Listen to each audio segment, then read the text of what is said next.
Graças a Deus, louvado seja o nome do Senhor. Eu louvo a Deus porque Ele é grande, Ele é um Deus misericordioso, Ele é um Deus que cuida de cada um de nós e Ele nos dá sempre a oportunidade de podermos viver uma vida diante dEle, uma vida que venha agradar a Sua palavra e também nos dá o alto privilégio de podermos estudar a Sua palavra como nós sempre temos feito aqui.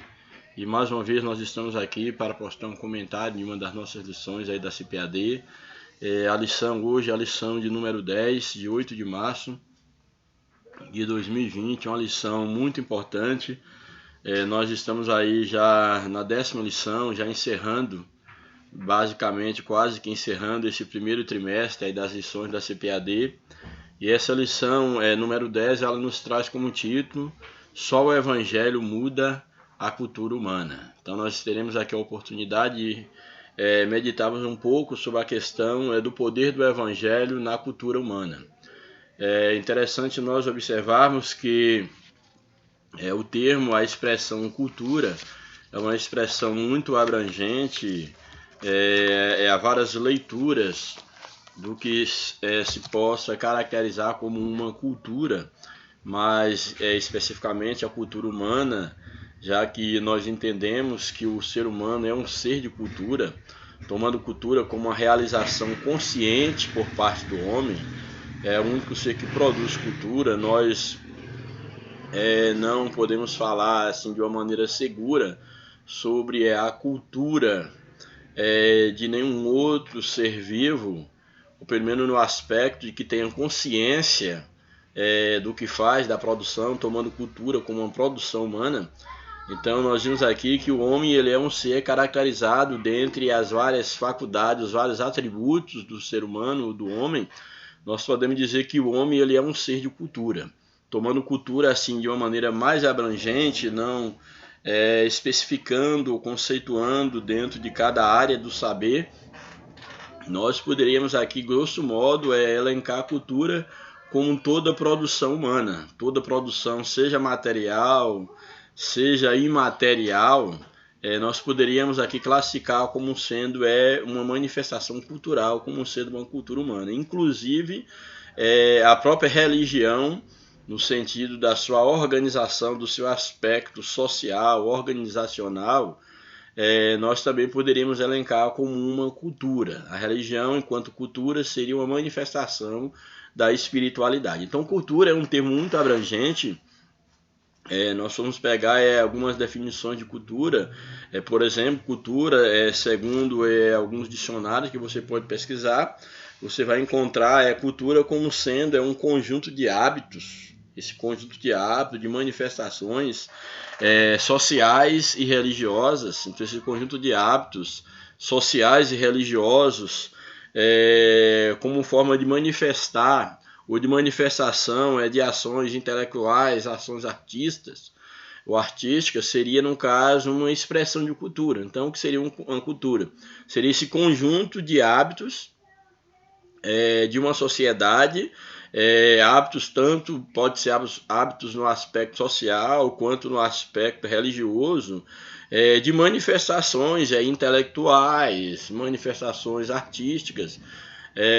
No caso da manifestação intelectual, seria, no caso, podemos colocar aqui uma produção de uma obra literária, de um poema, uma poesia, mais ligado à questão artística, uma pintura, e N exemplos que nós poderíamos dar. Então, basicamente, nós diríamos o quê? Que esse conjunto de hábitos sociais ou religiosos, essa manifestação intelectual ou artística, ela vai servir para quê? Exatamente para identificar um povo, para identificar, no caso, um grupo, para identificar uma sociedade. Aí nós temos, por exemplo, a sociedade Inca, ela é identificada pela cultura, a cultura Inca, a cultura Maia, Azteca, etc. Então, cada povo ele é identificado com a sua cultura.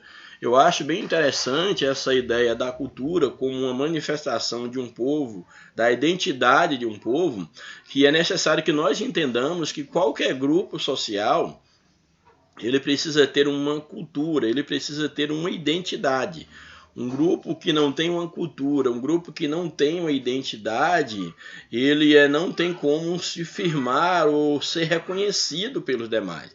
Então, o que diferencia um grupo do outro, uma sociedade da outra, dentre outros elementos, é claro, um dos elementos fundamentais de uma sociedade é exatamente os elementos culturais. É a cultura daquela sociedade. Então, cada sociedade ela é reconhecida pela sua identidade cultural, pela sua cultura.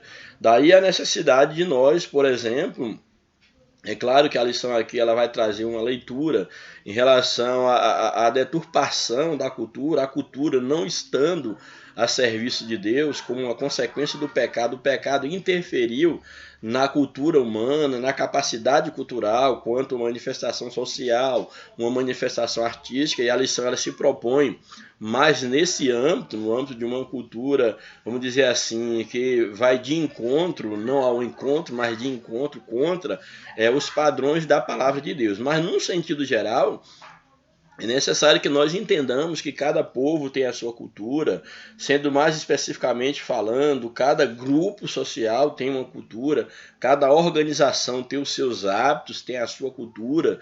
Se nós pegarmos, por exemplo, de uma maneira assim mais restrita, por exemplo, uma família, cada família tem uma forma cultural de se organizar. Tratando cultura como hábito, nós vamos ver que cada casa, cada família terão hábitos, terão culturas diferentes.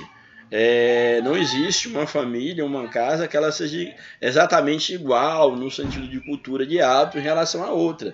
Mesmo se você hoje, caso você já tenha constituído uma família, você vai perceber que a cultura da tua casa, da tua família, não é igual, é exatamente igual à cultura do teu pai ou dos teus pais. Por mais que você queira, talvez, trazer aquele modelo para ser implantado dentro da sua família, mas certamente alguns elementos vão diferenciar. Então a cultura ela está restrita, é uma produção, uma identificação de um grupo social, e cada grupo social terá a sua cultura, cada sociedade, no sentido maior, ela será reconhecida também pelas suas expressões culturais. Então isso é fundamental, inclusive há movimentos aí, por exemplo, que prega a questão de defesa, por exemplo, da cultura dos povos indígenas, que defende que esses povos devem continuar fechados para o homem chamado civilizado, para que não venha destruir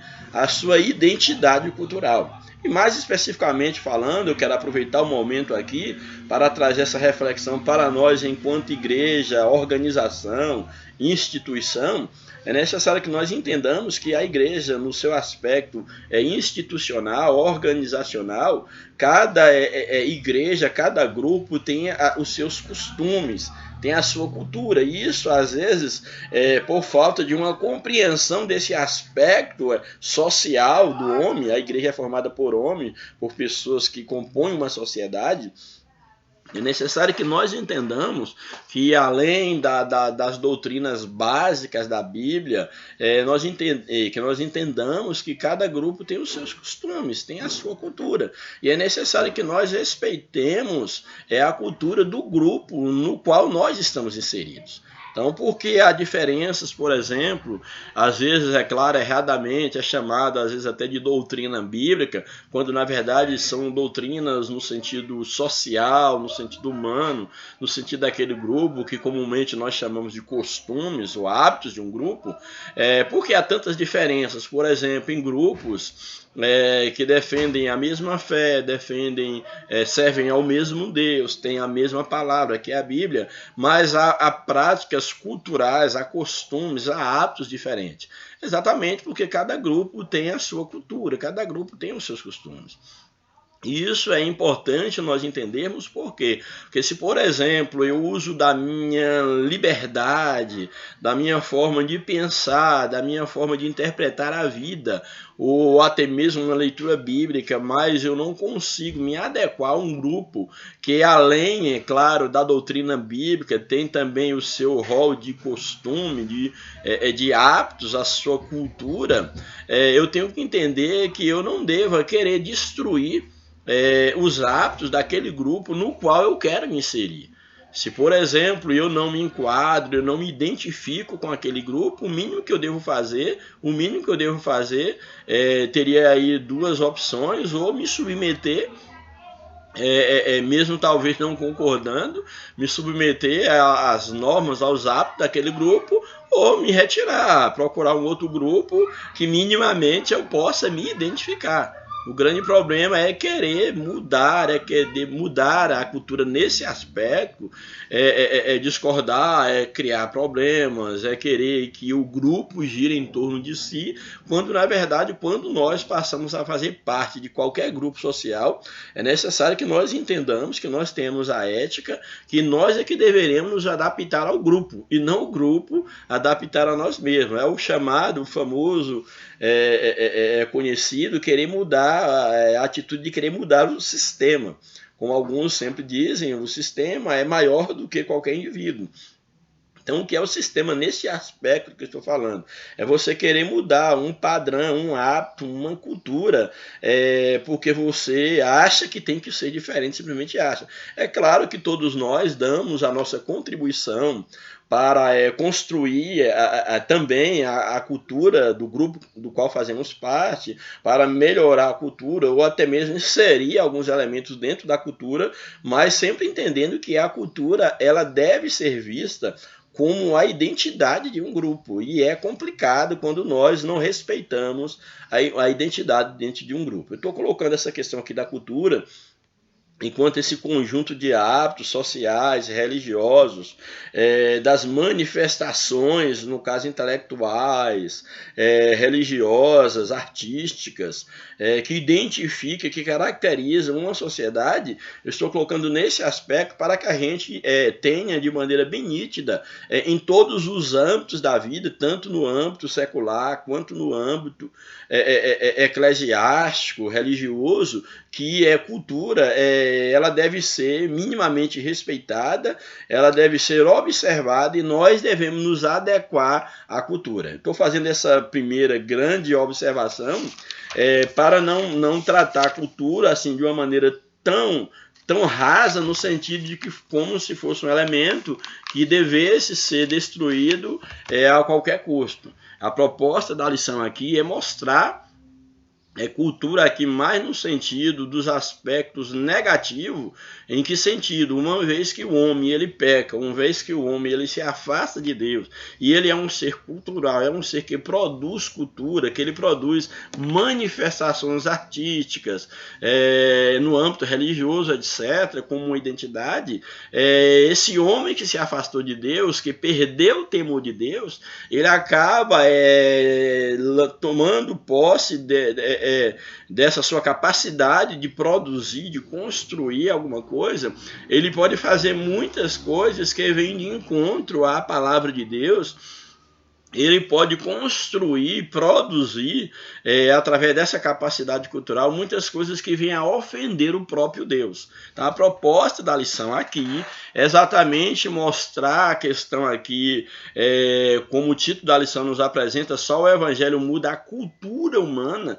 Nesse aspecto, aquilo que é nocivo na cultura, aquilo que é ruim, aquilo que vai de encontro à vontade de Deus, aquilo que afasta o homem de Deus, o Evangelho ele tem poder para, uma vez mudando o interior do homem, uma vez alcançando o homem de dentro para fora, conscientizar esse homem da necessidade de terem hábitos, de terem cultura, de produzirem culturas que venham glorificar a Deus. Então esse é o objetivo, é o foco da lição, quando ela nos apresenta que somente o Evangelho ele pode mudar a cultura humana. Então não está querendo aqui dizer que o Evangelho ele deve surgir para destruir as culturas.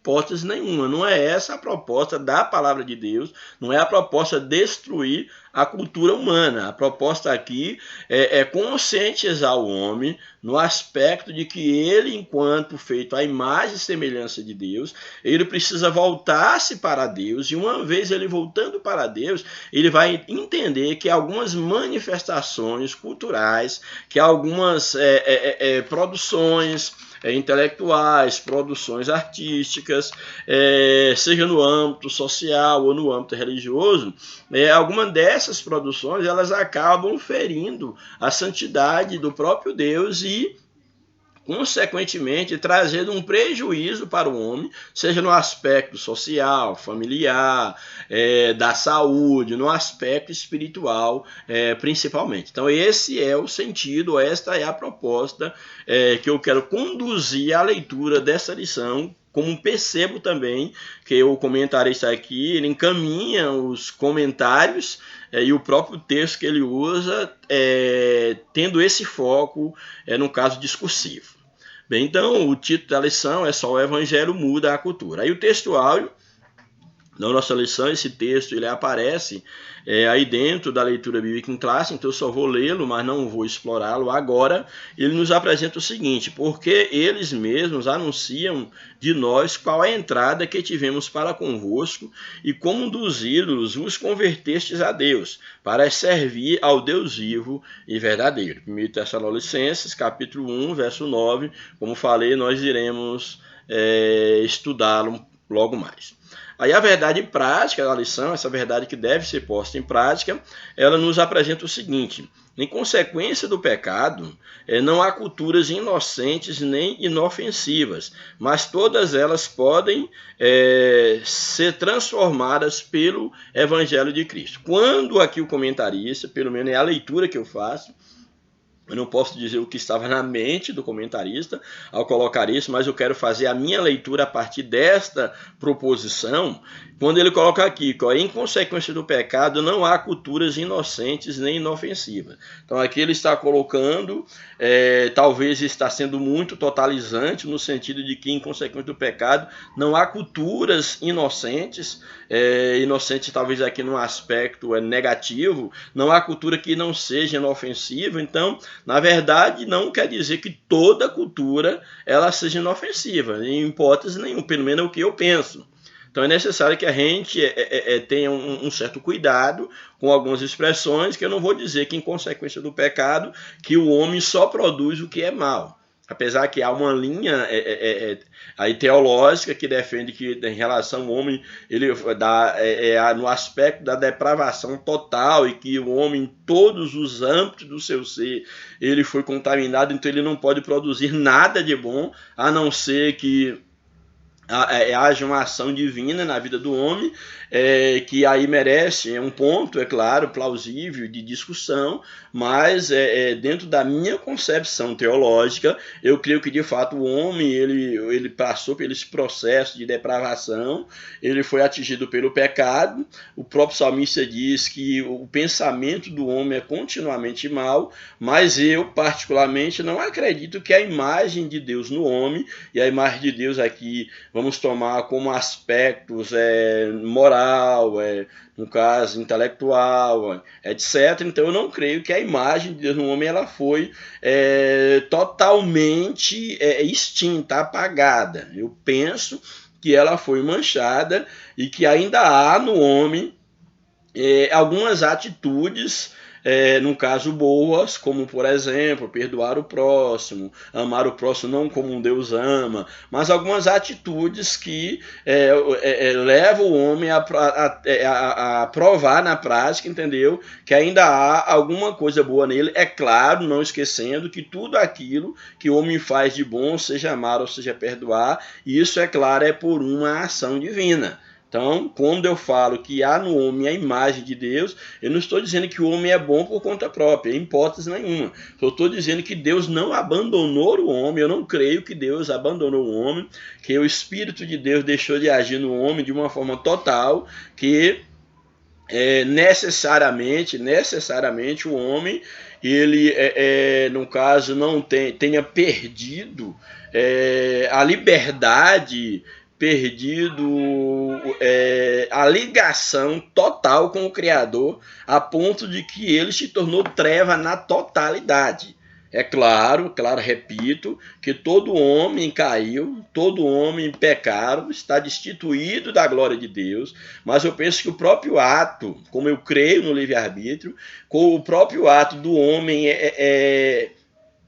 ao ser tocado pelo Evangelho, o homem, ao receber o convite de Cristo, ao Espírito Santo falar-lhe ao coração e ele dizer sim, no caso a voz de Deus, eu penso que essa atitude de dizer sim, esse ato de liberdade em dizer sim para Deus, para mim isso é prova que ainda há alguma coisa que, vamos dizer, que se salva dentro do homem. É claro que isso que se salva é algo de Deus que ainda permaneceu no homem, mesmo depois da queda. Agora é claro que todo homem, ele precisa voltar-se para Deus de uma forma inteira, exatamente para ser inteiramente restaurado por Deus. O Evangelho de Deus é para todos e para o homem todo, no seu espírito, alma e corpo. Mas, na minha concepção, lá no profundo, no interior do homem, lá no seu espírito, no caso, sendo tricotomista ou não, deve-se admitir que o homem tem uma parte espiritual, e no caso, dentro do conceito tricotomista, lá no espírito do homem, que é a sede da consciência, eu penso que ainda há alguma coisa que leva o homem a refletir que há um Deus maior e que em algum aspecto ainda há um vestígio de Deus dentro do homem, mesmo depois da queda. Não creio que Deus abandonou o homem totalmente. Mas é claro, há discussões teológicas que devem ser respeitadas. Eu até diria que as leituras, as discussões teológicas e divergentes por sinal, uma manifestação cultural, uma manifestação intelectual, uma forma de se posicionar intelectualmente diante de um texto. Mas o que eu quero colocar aqui é exatamente pontuando o que é que nos é apresentado, na verdade prática, quando nos mostra, nos apresenta aqui que em consequência do pecado não há culturas inocentes, é claro, aqui a ideia de inocente, aqui ela soa um tanto quanto pejorativa, no sentido de contrapor que antes da queda o homem estava na inocência, ele produzia sem maldade. Então seria aqui no sentido de que não há mais cultura nesse aspecto, ou seja, o homem produz de uma forma totalmente consciente, mas o homem antes do pecado não tinha consciência do que ele produzia? Eu creio que sim. E também aqui quando diz que não há nenhuma cultura que não seja inofensiva. Todas as culturas são ofensivas, eu também creio que não. Mas aqui o que o comentarista está colocando é mostrando que em toda a cultura, em maior ou menor medida, tomando aqui cultura já não apenas como uma manifestação pontual, mas tomando aqui cultura no aspecto da sociedade. Então, seria o ideal aqui, da minha concepção, de se apresentar, ao invés de dizer, em consequência do pecado, não há culturas inocentes, eu diria que não há sociedade, no caso, organização, porque a cultura, não existe cultura sem sociedade. A cultura é uma manifestação social. Então, eu diria o quê? Que, na verdade, não há sociedade inocente que não tenha, no caso, que não tenha sido alcançada pelo pecado. E uma vez alcançada pelo pecado, ela vai produzir, no caso, culturalmente, coisas que venham a ofender a Deus. Uma vez que a sociedade está contaminada, ela não produzirá apenas ou somente coisas que glorificam a Deus, porque isso seria impossível por causa do próprio pecado que, no caso, manchou todas as sociedades humanas. Então é um esclarecimento, espero que tenha esclarecido, mas eu prefiro que você tome aqui a expressão aqui, cultura, nesse aspecto aqui, no sentido de sociedade, que após, como consequência do pecado, não há sociedades inocentes e que sejam inofensivas, no sentido de que não venha a ofender a santidade de Deus. Bem, aí no livro de 1 Tessalonicenses, que é a leitura bíblica em classe, aí o capítulo de número 1, verso 1 a 10, nós estaremos então lendo essas passagens. Primeiro versículo aí do capítulo 1 de 1 Tessalonicenses nos apresenta: Paulo e Silvano e Timóteo, a igreja dos Tessalonicenses em Deus, o Pai e nosso Senhor Jesus Cristo. Graça e paz tenhais de Deus nosso Pai e do Senhor Jesus Cristo. Aqui já está nos identificando. Paulo escreve aqui, Paulo e seus companheiros escrevem aqui uma carta, comunicam é aqui uma saudação à igreja, no caso, em Tessalônica.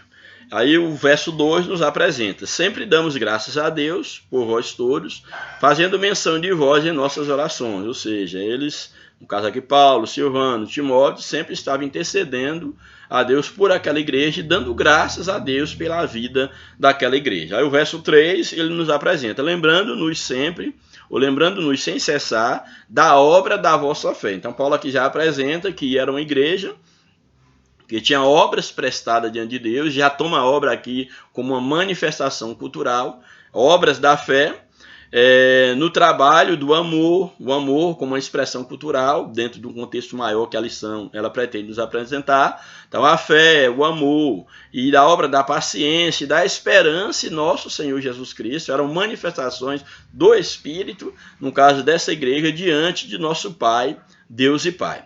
Sabendo, amados, que a vossa eleição é de Deus. Aqui Paulo apresenta que aqueles irmãos, eles eram eleitos por Deus, e é interessante nós observar aí, ponderando as discussões teológicas quanto à questão da predestinação, aí alguns tomam essa leitura quanto à eleição, e que aí é um outro tema que eu não quero fugir aqui da temática. Estamos falando da questão da cultura, o pecado manchou a cultura e como a palavra de Deus pode, no caso, trabalhar na cultura, mas Paulo está colocando aqui: sabemos, amados irmãos, que a vossa eleição é de Deus. Porque esses irmãos eram eleitos por Deus.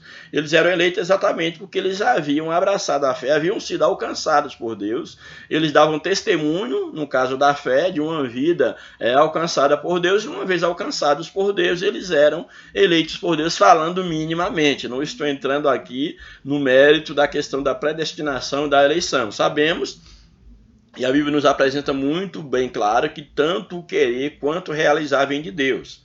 Então, independente que haja predestinação no sentido daqueles que são deterministas nesse aspecto, ou que não haja nesse aspecto predeterminista, o que nós sabemos que o próprio livre-arbítrio foi Deus que deu ao homem, o próprio ato de querer é Deus que dá essa capacidade ao homem, o próprio atitude de arrepender-se é uma capacidade divina. E agora é claro que a questão é como entender essas doutrinas. É Deus quem determina quem tem que ser salvo, ou Deus na sua presciência, ele vai agir elegendo a cada um de acordo com aquilo que cada um fez, de acordo com a resposta que cada um deu ao chamado divino. Então são algumas coisas que se deve ponderar, mas o certo é que quem elege é Deus, isso é indiscutível. Quem salva é Deus, quem elege é Deus, quem santifica é Deus, quem opera o arrependimento é Deus, o homem é de Deus, etc. e etc. Então Paulo está dizendo que aqueles irmãos, eles eram eleitos por Deus, e aí ele começa a dizer aí no verso 5, porque o nosso evangelho não foi a vós somente em palavras. Isso aqui é interessante, que Paulo está dizendo aos irmãos, que quando no caso, eles chegaram aos irmãos para poderem trazer a mensagem do evangelho, eles não foram apenas com palavras, apenas com discurso. Não foi apenas o discurso pelo discurso. Então é isso que Paulo está trazendo à memória desses irmãos, porque o nosso evangelho não foi a vós somente em palavras, mas também em poder. Ou seja, em poder e no Espírito Santo e em muita certeza, com bem sabeis como fomos entre vós por amor de vós. Então Paulo aqui, ele destaca aqui 3 características, no caso, quando da pregação do Evangelho, e ele vai destacar o quê? Que quando ele foi pregar o Evangelho, não foi apenas o Evangelho pelo Evangelho, que esse Evangelho veio acompanhado de 3 coisas importantíssimas que não pode faltar na vida da igreja e na vida daqueles que ministram a palavra de Deus. Por quê? Porque a palavra é do próprio Deus, a palavra é o poder de Deus. Então, a palavra, enquanto palavra de Deus, enquanto a voz de Deus, falando ao coração do homem, é necessário que essa palavra ela tenha alguns requisitos, e dentre esses requisitos, Paulo aqui ele apresenta 3. Ele diz então o quê? Que não foi somente em palavra, mas também o quê? Em poder. Ou seja, ao transmitir a palavra, havia poder na palavra. Ou seja, o poder de Deus acompanhava a administração da palavra, porque o próprio apóstolo Paulo diz que não se envergonhava do evangelho, porque era o quê? Poder de Deus. Então Paulo diz, olha, ao chegar a vocês, a palavra que eu vos trazia, ela vinha acompanhada de poder. Então, não apenas em palavra, mas em poder, no Espírito Santo. Isso aqui é muito importante, porque é necessário que nós entendamos que a palavra de Deus ela deve ser direcionada, sair do nosso interior e deve ser direcionada ao nosso ouvinte no poder do Espírito Santo. Porque é exatamente o Espírito Santo, o agente capaz de convencer o homem do pecado, da justiça e do juízo. Então, quem faz a obra é o Espírito Santo. Então, Paulo está dizendo aqui que quando ele estava anunciando a palavra, que essa palavra vinha com poder, essa palavra ela vinha na direção do Espírito Santo. Era o Espírito Santo falando pela boca, no caso aqui dos apóstolos. Então, no poder e no Espírito Santo e com muita certeza. A ideia aqui de muita certeza é que Paulo, ao pregar a mensagem do Evangelho, ele pregava, a ideia aqui de certeza é a ideia de fé. Era uma mensagem transmitida com fé. Nós sabemos que muitos se aventuram a falar da palavra de Deus, mas nem acreditam naquilo que está falando, não conseguem convencer pela fé, fazer com que as pessoas sintam que de fato aquilo é sério, que é o poder de Deus se manifestando. Então Paulo aqui ele chama atenção exatamente para isso, que com muita fé ele acreditava, ele cria, ele confiava na palavra que ele transmitia na sua boca, com poder, na unção do Espírito, com muita fé, porque era a palavra de Deus. E aí ele fecha esse verso mostrando exatamente como bem sabeis quais somos entre vós. Vocês são testemunhas de como nós estivemos diante de vós, com essas características na pregação, e por amor a vós nós vos pregamos o Evangelho. Aí o verso 6, ele nos apresenta: e vós foste feitos nossos imitadores e do Senhor. Isso aqui é interessante, porque Paulo está dizendo que esses irmãos, eles foram formados na palavra de Deus, essa palavra com graça, com poder, a ponto de que aqueles irmãos se tornaram imitadores de Paulo e do Senhor. Como Paulo, ele era o imitador do Senhor.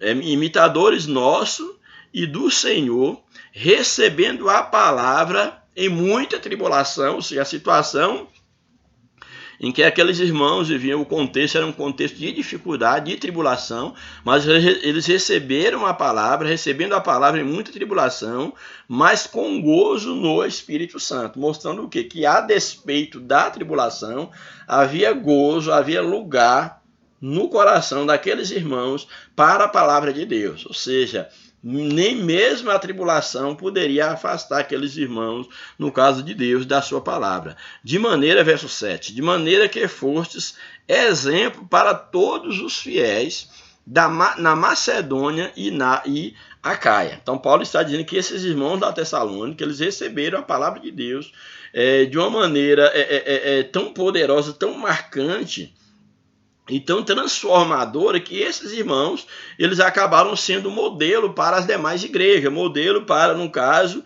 aqueles que estavam, os fiéis, os santos, a igreja que estava na Macedônia e na Acaia.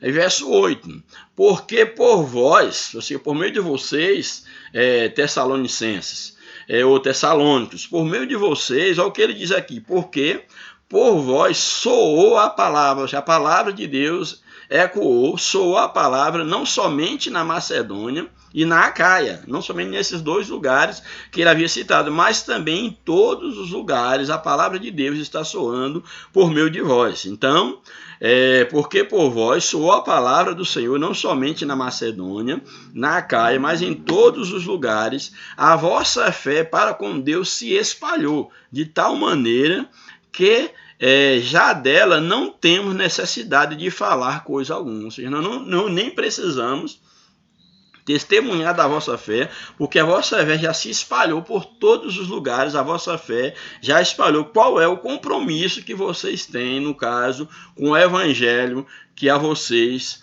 no caso, foi pregado. Aí o verso 9, porque eles mesmos, essas pessoas mesmo, no caso, nas quais, ou por meio das quais o testemunho da fé desses irmãos tessalônicos chegou, ele diz o seguinte, porque eles mesmos anunciam a nós qual a entrada que tivemos para convosco, ou seja, como foi a experiência do contato do evangelho que nós tivemos entre vocês, esses irmãos, esses outros lugares estão testemunhando como foi a experiência que vocês tiveram com o evangelho por nosso intermédio. Então, como foi a entrada que tivemos para convosco e como um dos ídolos vos convertestes a Deus. Aqui dentro do contexto da lição aqui, a idolatria aqui, como eu falei, que a religião, ela é também uma manifestação cultural, porque ela é uma expressão da espiritualidade, e uma das maneiras que os homens manifestam, no caso, essa expressão cultural no aspecto religioso, uma das maneiras é por meio da idolatria. E a idolatria nós sabemos que ela fere a Deus. A idolatria é o que é um ídolo. Um ídolo é tudo aquilo que toma o lugar de Deus. Não precisa ser necessariamente uma imagem de escultura, mas qualquer coisa. Na sua vida, um amor, uma paixão, um bem, seja lá o que for. Qualquer coisa que toma o lugar de Deus na sua vida se torna um ídolo para você. Então Paulo está dizendo exatamente que esses irmãos, quando eles ouviram o evangelho, houve uma mudança cultural nesse aspecto aqui, no aspecto da religião. Como ele coloca aqui, e como dos ídolos vos convertestes a Deus, para servir ao Deus vivo e verdadeiro. Então Paulo está mostrando que o evangelho, que é o poder de Deus, ele ao chegar a esses irmãos, a essa cultura aqui, e aqueles que ouviram dentro da cultura tessalônica, aqueles que ouviram a palavra de Deus, que antes tinham uma cultura da idolatria, eles foram transformados e se voltaram para o Deus único e verdadeiro, o que comprova que o título da lição nos apresenta que somente o evangelho muda a cultura humana. Então foi o poder do evangelho que mudou a prática cultural desses irmãos da Tessalônica que tiveram um encontro com Deus por meio da palavra pregada por meio aqui dos apóstolos, e mais especificamente falando aqui do apóstolo Paulo. É isso que o texto está nos apresentando. Então, como dos ídolos vos convertestes a Deus para servir ao Deus vivo e verdadeiro e esperar agora dos céus. Esperar dos céus a seu Filho, a quem ressuscitou dos mortos, a quem Deus o ressuscitou a Jesus, Deus o ressuscitou dos mortos, a saber, Jesus, que nos livrará da ira futura. Então, somente Jesus é capaz de nos livrar da ira futura. Por isso que o Espírito Santo ele nos convence do pecado, da justiça e do juízo, que é a ira de Deus sobre o pecado do homem. Então todo homem que não tem um encontro com Jesus, ele está debaixo, ele é alvo da ira de Deus. E é necessário que ele tenha um encontro com Cristo para que ele possa se livrar do juízo, da ira futura que Deus continue falando poderosamente a partir dessa reflexão aqui que nós vimos dentro desse texto aqui da leitura bíblica em classe. Bem, aí nós vamos agora para aí o comentário da lição, apresentar aqui o que o comentarista aqui ele tem mais aqui a acrescentar à nossa fala. Então o que nós temos aqui, é interessante nós vemos aqui que aqui na lição aqui do mestre, interagindo com o professor, diz que é o seguinte, que é possível ver o homem produzir, no caso, o homem enquanto a imagem de Deus, é possível ver o homem também produzindo algumas coisas boas, porque o homem não perdeu totalmente a imagem de Deus. Aí, mais um pouco à frente, ele vai nos apresentar aqui aspectos positivos e negativos na cultura humana, como eu falei a princípio. Então, aqui, apesar dele ter colocado assim de uma maneira muito taxativa na verdade que deve ser posta em prática, como se a cultura fosse totalmente ruim, mas aqui, nessa interação aqui com o professor, ele vai apontar exatamente que há aspectos, no caso, na cultura humana, aspectos positivos, como há também os aspectos negativos. E aí apresenta que o Evangelho propõe restaurar o ser humano como um todo. Então o Evangelho ele tem a proposta, uma vez que o Evangelho ele é para o homem como um todo, então ele é para restaurar o homem em todos os aspectos, culturais, sejam a cultura no aspecto intelectual, seja a cultura nos aspectos sociais. Ou, quem sabe, uma cultura emocional, etc. E etc., já que cultura é um termo tão abrangente.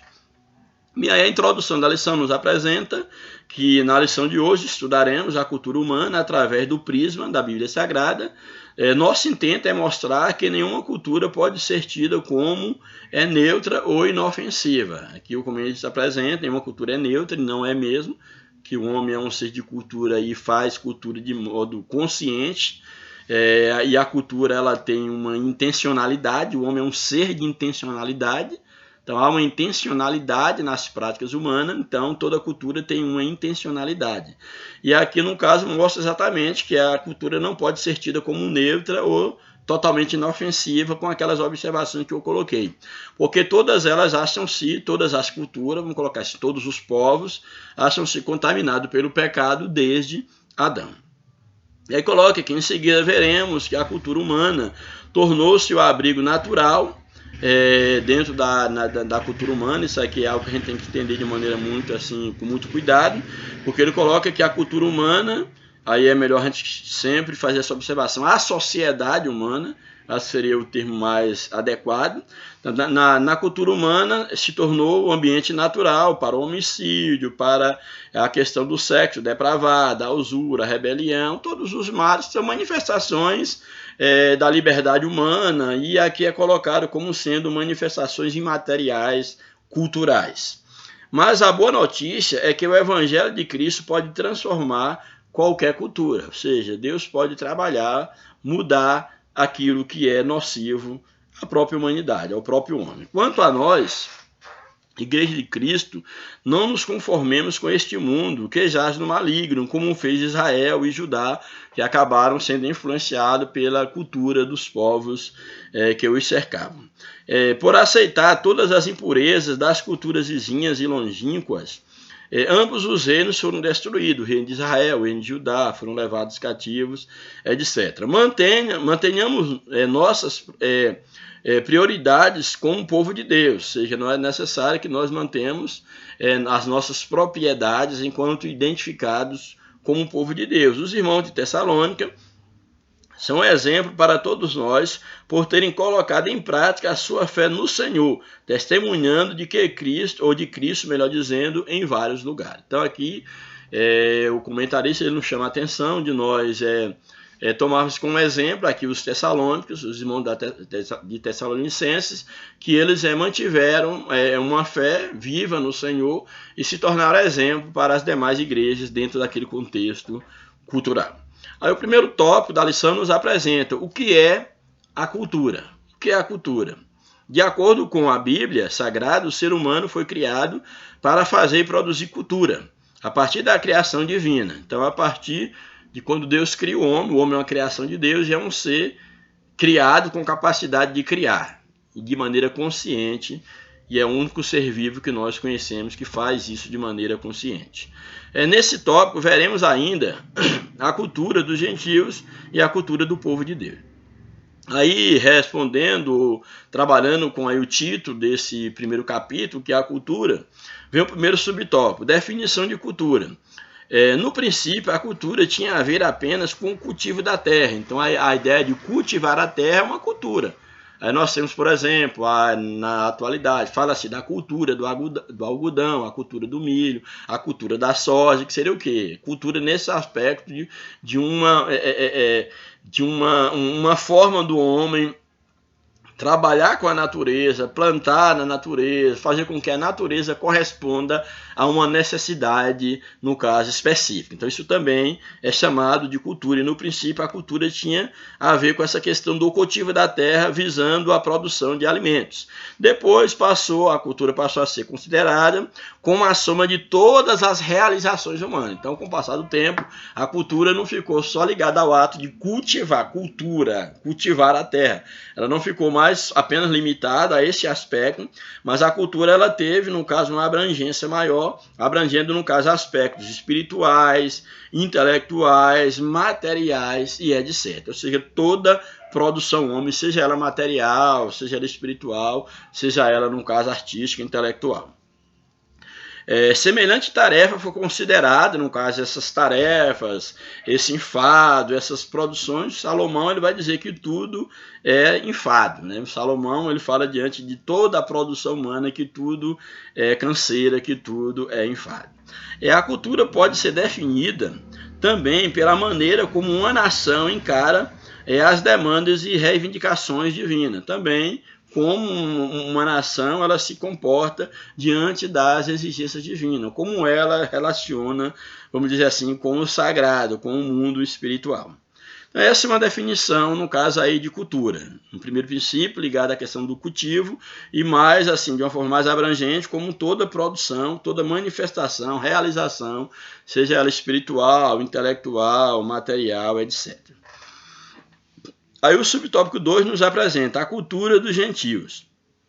Por haverem perdido o verdadeiro conhecimento de Deus, que lhes havia transmitido o patriarca Noé, logo após o dilúvio, os seres humanos passaram a adorar a criatura em lugar do Criador. Então o homem ele acaba se distanciando de Deus e, no caso, se afastando, aqui como coloca aqui, por haverem, no caso, perdido o verdadeiro conhecimento de Deus, que eles haviam transmitido o patriarca Noé, mesmo depois ali do dilúvio, toda aquela história, o homem começou a rebelar-se contra Deus, e o primeiro sinal de rebelião foi exatamente lá em Babel, como nós já vimos na questão, falando no caso na lição passada, quando nós falamos de globalismo, nós trabalhamos um pouco sobre isso. Era uma manifestação ali de uma cultura de rebelar-se, no caso, contra Deus. E a partir daí puseram-se a imaginar coisas vãs. No caso, o homem, a soberba tomou conta do coração do homem, o homem começou a distanciar-se de Deus, produzindo tudo aquilo que viesse, no caso, o que venha, muitas das vezes ferir a Deus. Hoje, a antropologia cultural vê, no caso, essas manifestações como meros fenômenos sociológicos e culturais. Então, hoje, por aqui, o comentário você coloca manifestações sociológicas, culturais, por exemplo, a questão de como o homem lidar com o sexo, no caso aqui, a prostituição, no caso, a homossexualidade. Não, isso é manifestação cultural, é a questão cultural. Isso deve ser entendido dentro de cada cultura. Então, com o passar do tempo, essas manifestações, elas é vista, no caso aqui, dentro do âmbito da antropologia, como uma manifestação cultural. A questão, por exemplo, da prostituição, a questão da corrupção, e aí aqui coloca em alguma sociedade até a questão de como é vista a questão do homicídio, a questão do infanticídio, algumas práticas que, à luz da palavra de Deus, são condenáveis. Para algumas leituras, para alguma sociedade, podem ser práticas que sejam apenas manifestações de uma cultura. Então, são coisas que demonstram exatamente, dentro dessa cultura dos gentios, aqui gentio tomando como alguém que não tem o temor de Deus, que se afastou de Deus, algumas coisas que são vistas como pecados diante de Deus, são vistas como manifestações culturais. E a cultura do povo de Deus é o subtópico 3. A cultura do povo de Deus. A visão do povo de Deus quanto à cultura tem como fundamento a Bíblia Sagrada. Por quê? Porque a Bíblia Sagrada, como a própria Bíblia coloca, ela é inspirada por Deus, é inerrante palavra de Deus, é a completa palavra de Deus. Então, o povo de Deus, ele dirige-se, ou deve se dirigir, conduzir-se culturalmente à luz daquilo que a palavra de Deus nos orienta. Por essa razão, tudo quanto fazemos tem como base e proposição o que está no Salmo 24, verso 1, é que a terra é do Senhor. Então, se como a terra é do Senhor, é necessário que nós coloquemos o Senhor em tudo quanto nós fizermos. Louvado seja o nome do Senhor. Haja vista os filhos de Israel. Eles consagraram ao Senhor até mesmo as suas colheitas. Então, interessante, lá em Levítico 23, 10, até as colheitas era tudo consagrado, porque eles tinham essa consciência de que a terra é do Senhor. Pena que em dados momentos o povo também se afastou de Deus, inclusive por meio da cultura, imitando a cultura das demais nações. Portanto, tudo quanto fizermos tem de ser aferido por esse mandamento apostólico, que está em 1 Coríntios 10, 31, quando diz: portanto, quer comais, quer bebais, ou façais qualquer coisa, fazei tudo para a glória de Deus. Para mim, esse texto aqui, ele resume tudo. Ou seja, tudo que eu tiver de fazer, qualquer prática cultural, eu devo primeiro ver se aquilo ofende ou não a santidade divina. Quer comais, quer bebais, quer façais qualquer outra coisa, quer brincais, quer namorais, tudo quanto nós fizermos, tudo quanto o cristão fizer, quer negociais, tudo quanto o cristão fizer, ele tem que refletir se Deus está sendo glorificado. Porque é necessário que nós entendamos, essa é uma máxima, sendo redundante, uma máxima, de nós entendermos que tudo quanto, todas as nossas atitudes, nós temos que procurar refletir se Deus está sendo glorificado através das nossas atitudes. Então, tomando cultura como um ato de fazer alguma coisa, ou de comer determinado alimento, ou de ter determinada prática, atitude, é necessário que nós entendamos que, portanto, quer comais, quer bebais, quer façais outra qualquer coisa. Aí abrange tudo. Claro que não pode ser aqui descritivo, que é indescritível, tudo que o homem faz, fez e tem as possibilidades de fazer.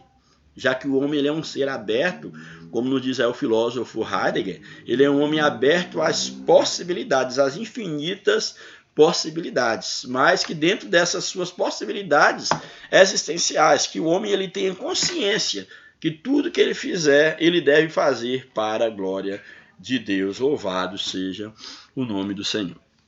Bem, aí nós fechamos aí o primeiro tópico. O segundo tópico da lição nos apresenta uma cultura dominada pela iniquidade.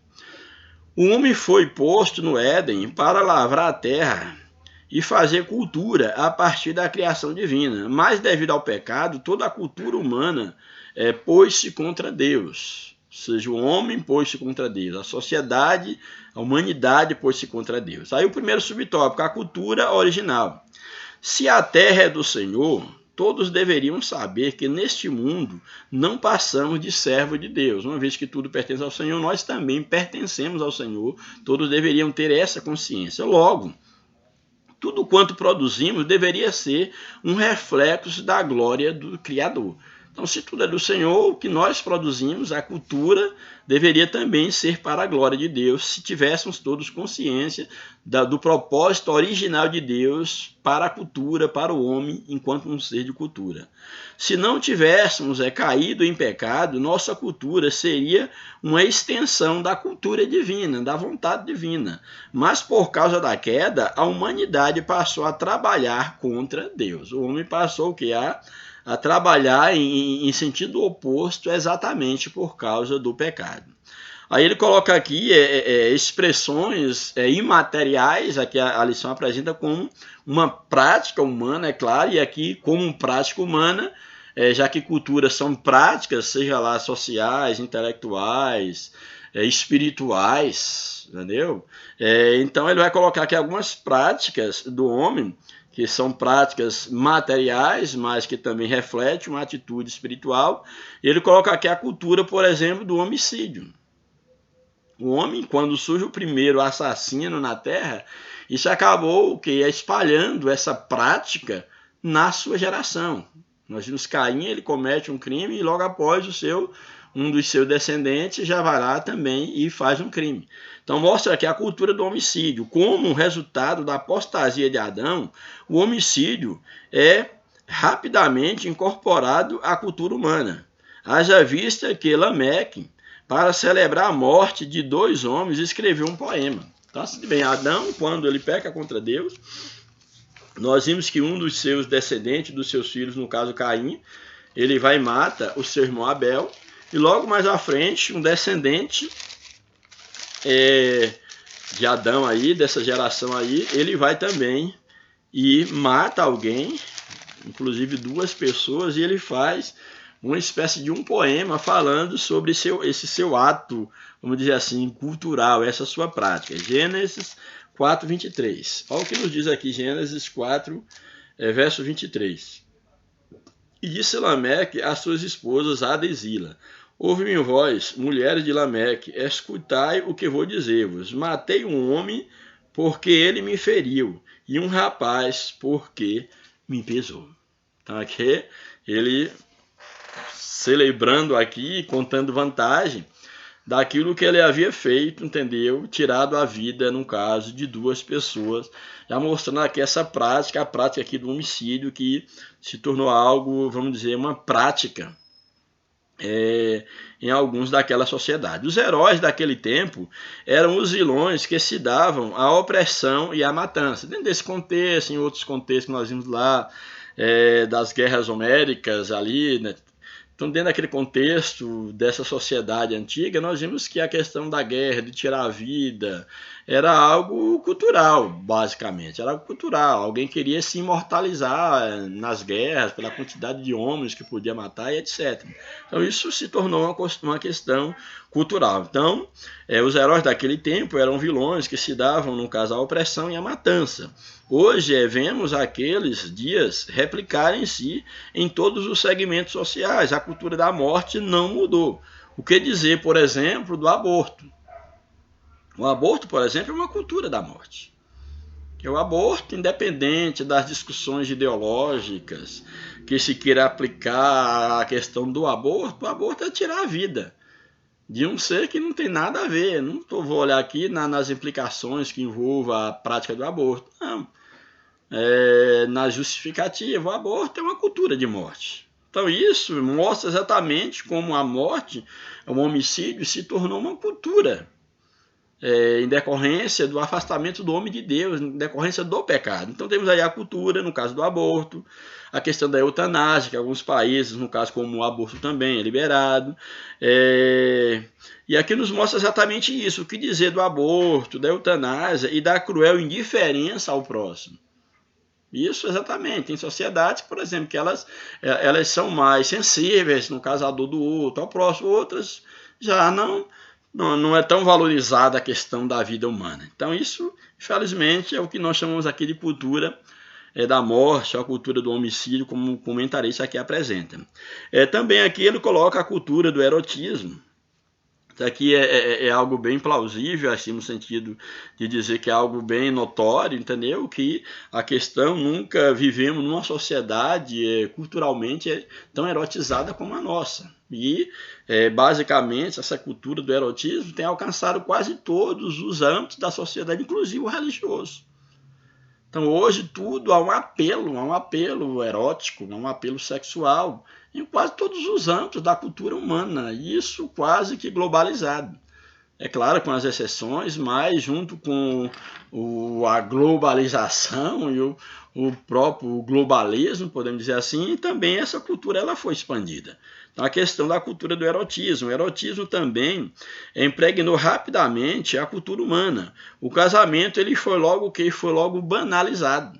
Isso aqui é interessante porque no livro de Mateus, por exemplo, capítulo 24 do livro de Mateus, é um texto conhecido de muitos, Mateus capítulo 24.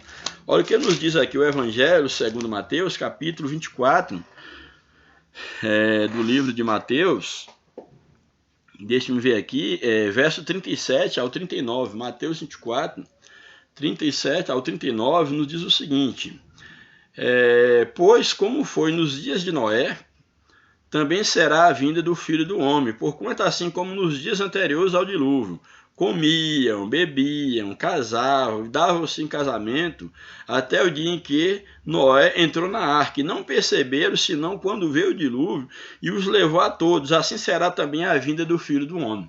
Quando o texto aqui nos apresenta, em relação, assim como nos dias de Noé, seriam os dias que se aproximam a vida do homem, que eles, no caso, comiam, bebiam, casavam, davam-se em casamento, etc. Aqui não está condenando o ato de casar, de comer, de beber necessariamente. É que o homem, dentro desse contexto aqui bíblico e do contexto que nós estamos falando, nos mostra exatamente a vida de orgia, entregue, no caso, a bebedice, aí junto com a bebedice vinha, no caso, a prostituição, o erotismo, etc, etc, mostra uma sociedade exatamente envolvida com o materialismo, com o mundanismo, com o pecado, e que não tinha tempo para Deus. Tanto é que dentro desse contexto que o texto está dizendo, quando Noé traz a mensagem de Deus para que eles se voltassem para Deus, eles zombavam de Noé. E a Bíblia diz que assim será nos nossos dias. Nesse dia, quando as pessoas zombam, no caso, por exemplo, uma jovem ou um jovem que se conserva num caso puro, virgem, para o casamento, é visto como algo ridículo, algo a ser combatido. É algo, no caso aí, que está desconectado da realidade. Então é necessário que nós entendamos que quando o texto ele nos apresenta essa questão aqui dessa cultura, e o texto toma aqui que como foi naquele dia que será na vinda do Filho do Homem, essa banalização de alguns valores, é necessário que nós entendamos que é isso exatamente o que a Bíblia vem mostrar, a necessidade de que a palavra de Deus ela vem interferir nessas culturas. É necessário que a palavra de Deus ela interfira na cultura humana exatamente para que o homem ele possa ter uma maneira diferente de analisar, no caso, a sua conduta, o seu comportamento, quanto àquilo que está estabelecido na Bíblia. Então, nesse aspecto aqui, é que nós devemos, no caso, nos ater, quando fala exatamente a cultura do erotismo. O erotismo também impregnou rapidamente a cultura humana. O casamento logo foi banalizado, aí nós vimos aqui a questão da banalização no casamento, e nós vimos, por exemplo, na atualidade, a ideia, no caso, é casar, se dá certo ou não, simplesmente abandona, se tornou algo comum.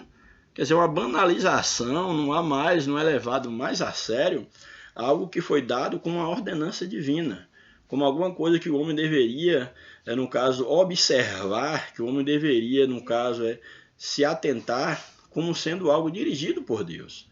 Então, infelizmente, com o passar do tempo, isso começou a dissolver essa prática que deveria ser observada pelo homem. Então, isso aqui é o que o texto da Bíblia nos chama a atenção. É a questão da banalização do casamento. O casamento foi banalizado, a fraqueza moral. Aqui também é algo muito interessante, uma fraqueza moral indicada aqui, por exemplo, aqui dentro do texto que nós lemos aqui, essa fraqueza moral indicada pelo homicida, no caso Lameque, fez-se, no caso, algo cultural e acabou, no caso, graçando dentro daquela cultura essa fraqueza, no caso aqui de Lameque, que nós lemos. A promiscuidade precisou apenas de um exemplo, bastou um exemplo para que ele pudesse se espalhar. Bastou o exemplo de Caim para que Lameque o seguisse. Então isso é para nos mostrar como a cultura ela foi atingida pelo pecado, como a cultura humana ela foi dominada pela iniquidade. Então que Deus ele tenha misericórdia da nossa geração. O comentarista fecha esse subtópico. E aí o quarto subtópico desse segundo ponto ele nos apresenta a cultura do consumo irrefreado. Isso aqui é muito também importante, que nós sabemos o quê? Que se tornou algo cultural, às vezes o homem ele consumia aquilo que ele não tem condição de sustentar. Tentar manter um padrão de vida para o qual ele não pode, de fato, ele não tem como bancar. Isso se tornou algo cultural. Quantas famílias, quantos lares estão aí destruídos porque pessoas o que elas acabaram, no caso, ou acabam fazendo, se comprometendo o orçamento da família, gastando aquilo que não tem, de uma maneira, no caso, irrefreada, e isso acaba comprometendo o orçamento da família, a família passando necessidade, pessoas aí endividadas, muitos aí até mesmo, no caso, tirando a própria vida, porque já não conseguem mais sequer sair na rua pela vergonha, por quanto comprometidas elas estão financeiramente falando, e isso se tornou, infelizmente, uma questão cultural. Então, o que a gente observa aqui nesse subtópico aqui, a cultura do consumo irrefreável, nos diz o seguinte: a cultura do mundo pré-diluviano quanto ao consumo desenfreado, em nada difere da nossa. Naquele tempo, as pessoas já eram tomadas pela apostasia, não fazia outra coisa senão a comer e a beber, como nós já lemos o texto. Hoje gasta-se exageradamente naquilo que não satisfaz, é o consumo pelo consumo.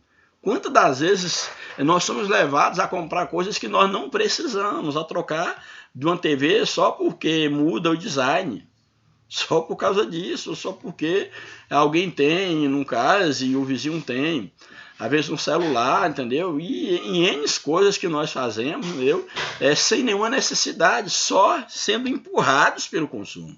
É necessário que nós entendamos que isso também é uma cultura nociva, a questão desse consumo irrefreado, desse consumo sem necessidade. Aí nós vivemos numa sociedade onde nós criamos necessidades. Não é que nós tenhamos necessidade dessas coisas, é que nós criamos necessidades. Isso é algo nocivo, é algo ruim, dentro do aspecto aqui cultural. Hoje gasta-se exageradamente naquilo que não satisfaz. É o consumo pelo consumo. Esse é o resultado de toda essa gastança. Qual é o resultado dessa gastança? Aí o comentarista nos apresenta famílias endividadas e muita gente à beira da miséria. Então, sejamos o quê? Aí nos traz um conselho. Sejamos próvidos, ou seja, sejamos prudentes. E não sejamos pródigos, ou seja, não sejamos esbanjadores. Louvado seja Deus. E, finalmente, o último tópico da lição, o tópico 3, nos apresenta o seguinte: o Evangelho transforma a cultura. Então, mostrando que o Evangelho é o poder de Deus, e o Evangelho, enquanto poder de Deus, ele pode mudar práticas culturais, que é o que melhor poderemos entender aqui. Agora precisamos responder a essa pergunta: é possível transformar uma cultura dominada pela iniquidade? Sim, pelo poder da palavra de Deus. Primeiro subtópico: Jesus nasceu num contexto cultural. Isso aqui é muito interessante, porque Jesus ele se torna homem exatamente para experimentar tudo aquilo que o homem experimenta. Então Jesus nasceu dentro de uma cultura, dentro da cultura judaica, e ele deu a sua passada de contribuição. Ele foi um divisor de água dentro daquela cultura. Ele influenciou a cultura do seu tempo e continua influenciando a cultura, o homem, a humanidade como um todo. Então Jesus nasceu num contexto cultural.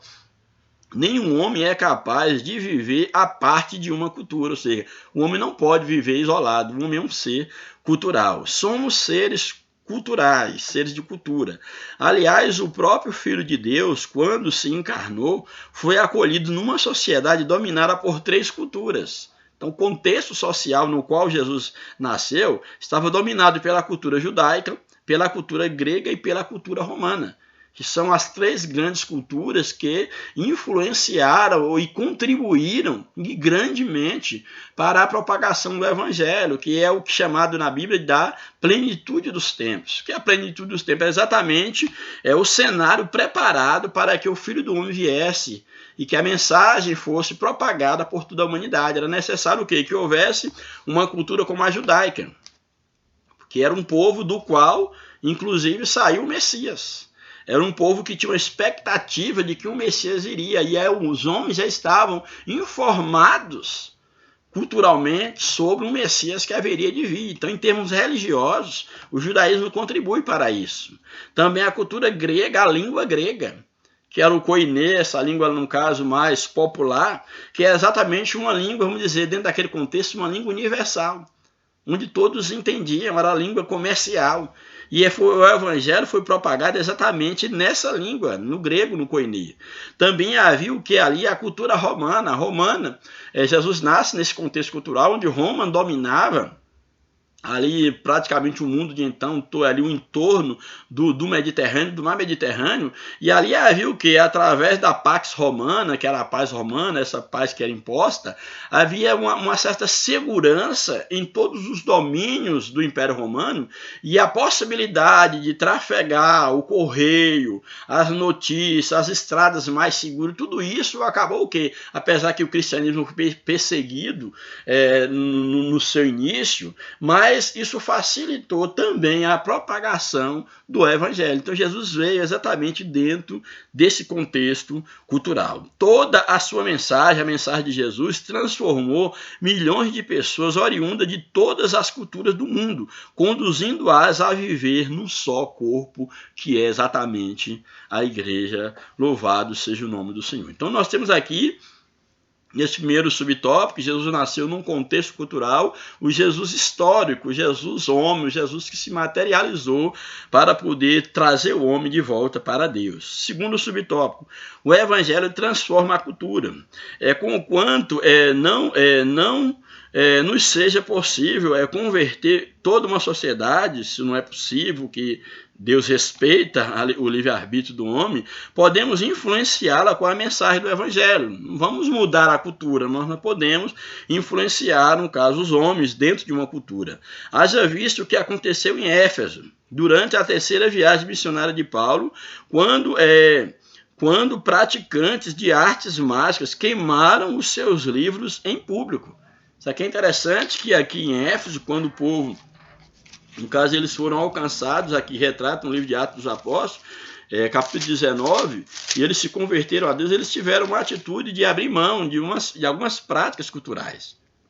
Atos 19, verso 19, nos diz o seguinte: também muitos dos que haviam praticado artes mágicas, reunindo os seus livros, os queimaram diante de todos, calculando os seus preços, achou-se que montavam a cerca de 50.000 denários. Cerca de 50.000 denários era o valor do montante de livros que foram queimados, no caso, com uma atitude, um gesto de mudança daquelas pessoas, no caso aqui em Éfeso, que foram alcançados pelo poder do Evangelho. Então, mostrando que o Evangelho tem esse poder de influenciar na cultura, influenciar, claro, para o bem, no sentido do homem voltar-se para Deus. Se quisermos, de fato, transformar o nosso país, devemos evangelizá-lo de acordo com o modelo de Atos dos Apóstolos. Então, se quisermos influenciar, no caso, a sociedade, o segredo está exatamente em anunciarmos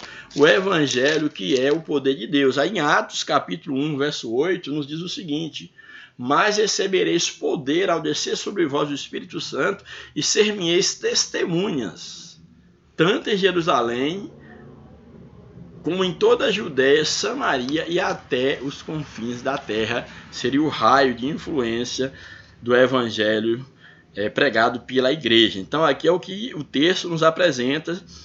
Por meio da evangelização nós podemos influenciar os povos. E aí o último subtópico nos apresenta os crentes de Corinto, um exemplo da influência do evangelho. Corinto era uma das cidades mais promíscuas no período do Novo Testamento. Não obstante, Paulo, ao levar-lhe o evangelho, resgatou, melhor dizendo, preciosas almas aprisionadas a um contexto moralmente doentio. Então, apesar da condição moral, espiritual ali do povo, no caso ali da cidade de Corinto, por meio do evangelho, Paulo pôde resgatar o Deus, por intermédio de Paulo, muitas pessoas para Cristo, pelo poder do evangelho, conforme aí 1 Coríntios, capítulo 6, o verso 9 até o verso de número 11, quando diz assim, 1 Coríntios, capítulo 6, o verso 9 até o verso de número 11. Nos diz a palavra de Deus, 1 Coríntios 6, 9, verso 11. Ora, não sabeis que injustos não herdarão o reino de Deus? Não vos enganeis, nem os impuros, nem os idólatras, nem os adúlteros, nem os efeminados, nem os sodomitas, nem os ladrões, nem os avarentos, nem os bêbados, nem os maldizentes, nem os roubadores herdarão o reino de Deus. E aqui quando Paulo está trazendo isso à memória, no caso aqui ensinando os irmãos, mostra que esse tipo de pessoas era o que havia em Corinto.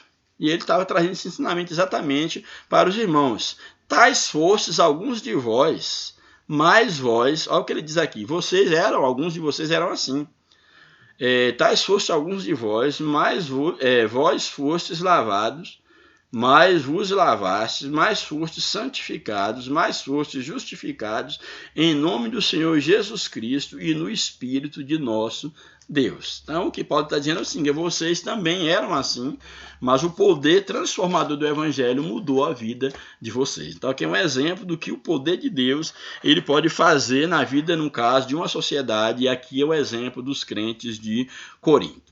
Apesar de seus graves problemas, a igreja coríntia detinha todos os dons espirituais. O mais importante, quer dizer, ela é uma igreja cheia, no caso dos dons espirituais, apesar dos problemas, mas Deus operava na vida daquela igreja que estava sendo trabalhada, transformada por Deus. O mais importante, porém, é que os seus membros, dantes eram escravizados por Satanás, eram agora chamados de santo em Cristo Jesus, exatamente pela mudança operada no coração deles pelo poder do Evangelho. Louvado seja o nome do Senhor. Então nós vimos aqui nesse tópico exatamente como o Evangelho pode transformar a cultura. Jesus se aculturando, ou nascendo dentro de uma cultura e transformando aquela cultura, dando a sua parcela, mostra aqui o evangelho, dando continuidade, e um exemplo aqui, no caso da igreja dos crentes de Corinto, como eles foram alcançados pelo poder do evangelho. E finalmente, concluindo a lição, nós temos aqui o seguinte: a cultura atual em nada difere da pré-diluviana. No entanto, podemos influenciá-la através da pregação do Evangelho de Cristo. Se levarmos a sério a promessa de Atos, de ir, no caso, Jerusalém, Judéia, Samaria, até os confins da terra, viremos não apenas a influenciá-la, no caso, a sociedade, mas igualmente transformá-la. Afinal, somos o sal da terra e a luz do mundo. Somente a Igreja de Cristo reúne essas propriedades tão raras para abalar as estruturas deste mundo que jaz no maligno. O poder de Deus se manifesta na vida dos seus servos, na vida da sua igreja, para transformar aquilo que precisa ser transformado no aspecto daquilo que ofende culturalmente a Deus. Sejamos santos, evangelizemos e façamos missões. É a ordem de Cristo. Nós podemos transformar a cultura da sociedade atual, como fez o apóstolo Paulo em Tessalônica. Então, que Deus nos abençoe, que Deus nos ajude, que nós possamos entender que nós somos seres de cultura, somos seres culturais e temos a responsabilidade de darmos a parcela da nossa contribuição para influenciar culturalmente a sociedade na qual nós estamos inseridos e que a nossa influência seja para melhor, que a nossa influência seja para a glória de Deus. Que Deus nos abençoe, que o Espírito do Senhor continue habitando no teu coração, te moldando, te dirigindo a cada dia. Eu peço que vocês oreis por nós, continue intercedendo pela minha vida, para que Deus continue me dando graça, me dando tempo para poder estar aqui comunicando com vocês. Também eu peço a vocês que procure divulgue, você que aí, no caso, acompanha fielmente as nossas postagens. Nós temos aqui um público seleto, não que eu seja seletivo, mas a própria estrutura, por ser talvez um vídeo para muitos muito longo, e às vezes não ser de interesse de muitos, por ser na verdade assim um bate-papo, uma aula, não é uma pregação, como muitos no caso gostam, mas é uma aula, e às vezes o próprio caráter, no caso do trabalho que eu faço, no caso desses vídeos, não é algo que é muito, vamos dizer assim, não muito valorizado, ou que não é muito atraente, como na verdade o ensino não é atraente para ninguém.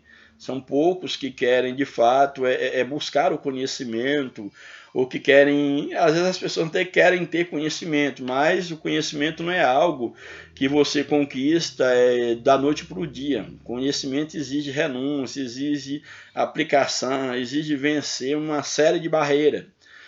Nietzsche fala da filosofia do martelo, que é sair destroçando tudo, e aí tomando aqui, é claro, fazendo muita leitura. O conhecimento é algo duro, é algo que de fato ele exige de nós uma renúncia, uma insistência. Então eu peço a você, para que nós temos aí algumas pessoas que são fiéis, são inscritos no nosso canal, temos aí cerca de 215 ou 20 pessoas no máximo, entendeu? É um trabalho que eu faço aqui já há alguns anos, não sei assim necessariamente quanto tempo, mas eu creio que já tem aí, quem sabe aí uns 2 ou 3 anos, talvez, que não sei, que eu faço esse trabalho. E na verdade o público, ou pelo menos os inscritos no canal, é um número muito pequeno em relação ao tempo. Mas como é um trabalho aqui que eu não faço por interesse financeiro, não ganho nada com isso, invisto o meu tempo nisto, é algo que eu faço com amor, é o meu ministério, é o meu chamado, e eu tenho consciência disso, que é o que Deus me chamou para isso, para o ministério do ensino. Então eu só, no caso, sugiro a você que continue, no caso, nos honrando e sendo abençoado com as nossas postagens, e divulgue o nosso canal, desperte a curiosidade em outros, para que possa também, não só acessar, no caso, os nossos vídeos, mas que possa também estar se inscrevendo no canal, levando o outro a se inscrever. Eu creio que essa é uma maneira também de nós estarmos publicando, estarmos propagando a palavra de Deus, o ensinamento de Deus de uma maneira assim mais reflexiva, sem pressa, apesar que eu encurtei muito os tamanhos dos vídeos, já fiz vídeo aqui de 3 horas, que é o máximo que aqui que suporta, aqui 3 horas de duração, mas que outros possam estar, quem sabe, se você convidar um para inscrever no canal, esse um sendo conscientizado para convidar outros, não é que você deva convidar só um, mas deve convidar o máximo de amigos que você puder, você vai estar também evangelizando e trazendo para essas pessoas a possibilidade de entrar em contato com o ensinamento da palavra de Deus. São revistas que são sistematicamente elaboradas aí pela CPAD e que a gente procura aqui trazer de uma maneira assim, muito pé no chão, quando tem alguma coisa que a gente acha que destoa um pouco, a gente está trazendo a nossa crítica nesse sentido, não desvalorizando, é claro, o material, o trabalho. Você também tem a oportunidade de entrar no canal, se tem alguma dúvida, pode perguntar, qualquer coisa que eu estou pronto a responder, podem perguntar, fiquem à vontade, não estou dizendo que eu tenha resposta para tudo, mas pelo menos eu procurarei explicar aquilo que eu tentei explicar, entendeu? Talvez eu tenha sido mal entendido em alguns momentos, então eu espero poder continuar contando com você e mais uma vez ore por mim para que Deus ele continue abençoando, restaurando a minha saúde.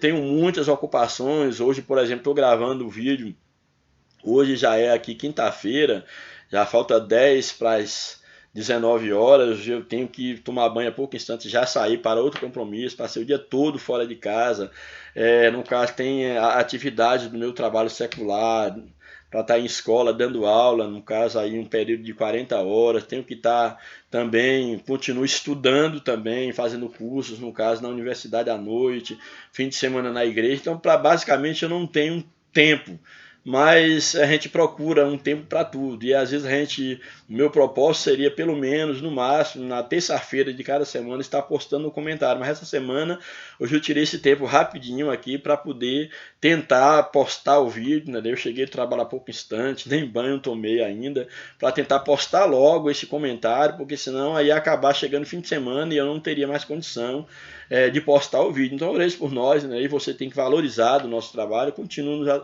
valorizando, ore por mim, por minha família, e que Deus abençoe a tua vida de maneira poderosa. Eu peço a Deus que a bênção de Deus esteja sobre você, sobre a sua vida, sobre a sua família, e que Deus te faça um instrumento nas suas mãos. Que Deus nos abençoe, a paz do Senhor, um grande abraço e até a próxima oportunidade, em nome de Jesus. Amém.